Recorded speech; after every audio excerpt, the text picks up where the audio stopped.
നിലമ്പൂർ പ്രചാരണ സമയം തൊട്ട് ഷാഫി പറമ്പലിന് കലിക്കാലമാണ്. കുതിച്ചു പായുന്നതിനിടയിൽ വെച്ച ചുവടുകൾ ഓരോന്നായി പിഴച്ചുപോയി. അതാണ് നേതൃത്വം ഷാഫിക്കെതിരെ അഴിച്ചുവിടുന്ന വിമർശനങ്ങളിൽ നിന്നും മനസ്സിലാകുന്നത്.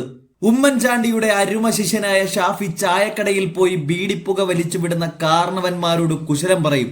അവരോടൊപ്പം ഇരുന്ന് ചായ കുടിക്കും. കോളേജിൽ പോയി വിദ്യാർത്ഥികൾക്കിടയിൽ സ്റ്റാറാവും. അമ്മമാർക്കിടയിൽ കഥ പറയുന്നവൻ. കുഞ്ഞുകുട്ടികൾക്ക് ഷാഫിക്ക. അങ്ങനെ ചെറിയ കുട്ടികൾ മുതൽ മുതിർന്നവർ വരെ ആൺ പെൺ വ്യത്യാസമില്ലാതെ ഷാഫി ഫാനാണ്.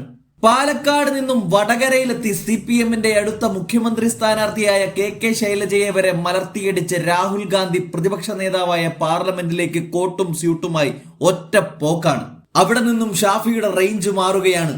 പിന്നീട് തന്റെ നിയമസഭാ മണ്ഡലമായ പാലക്കാട്ടേക്ക് മാങ്കൂട്ടത്തിലിനെ കൊണ്ടുവന്ന് വിജയിപ്പിച്ചെടുത്ത് MLA പട്ടവും കെട്ടിച്ച് പിണറായിക്ക് മുന്നിലേക്ക് ചുറുചുറുക്കോടെ വിട്ടതാരാണ് എന്ന് ചോദിച്ചാൽ ഒരേ ഒരു ഉത്തരം, ഷാഫി പറമ്പിൽ. ഇങ്ങനെ അടിക്കടി രാഷ്ട്രീയത്തിൽ കഴിവ് തെളിയിച്ചവനായി ഷാഫി പറമ്പിൽ മാറിയപ്പോൾ രാഹുൽ ഗാന്ധിയും മല്ലികാർജുൻ ഖാർഗെയും വയനാടിന്റെ സ്വന്തം MP-യായ പ്രിയങ്ക ഗാന്ധി, KC വേണുഗോപാൽ തുടങ്ങി ഹൈക്കമാൻഡ് ഷാഫിക്ക് പുതിയ ഉത്തരവാദിത്വം ചുമലിൽ വെച്ചു കൊടുത്തു. ഭാരമായിട്ടല്ല, ഏറെ ആവേശത്തോടെ വിജയിച്ചു കാണിക്കുന്നവന് ക്രെഡിറ്റ് ആയിട്ടാണ് KPCCയുടെ വർക്കിംഗ് കമ്മിറ്റി സ്ഥാനം ഇന്ത്യൻ നാഷണൽ കോൺഗ്രസ് ഷാഫിക്ക് ഇപ്പോൾ നൽകിയിരിക്കുന്നത്. സണ്ണി ജോസഫിനെ KPCCയുടെ പുതിയ ചുമതലക്കാരനായി മാറ്റിയ സമയത്താണ് PC വിഷ്ണുനാഥിനൊപ്പം ഷാഫി പറമ്പിലിനും പുതിയ ചുമതല കിട്ടിയത്. അങ്ങനെ ഒരു പടി കൂടി കടന്ന് ഉയർന്ന നേതാവായി ഷാഫി തിളങ്ങി നിൽക്കുന്നതിനിടയിലാണ് തന്റെ കഴിവ് വീണ്ടും തെളിയിക്കാൻ പറ്റിയ ഒരു പ്ലാറ്റ്ഫോമായി നിലമ്പൂർ മാറിയത്. വടകരയിൽ നിന്ന് നേരെ വണ്ടി നിലമ്പൂരിലേക്ക്. അപ്പോഴേക്കും മാങ്കൂട്ടവും പാലക്കാട് നിന്ന് അടുത്ത വണ്ടിക്കെത്തി.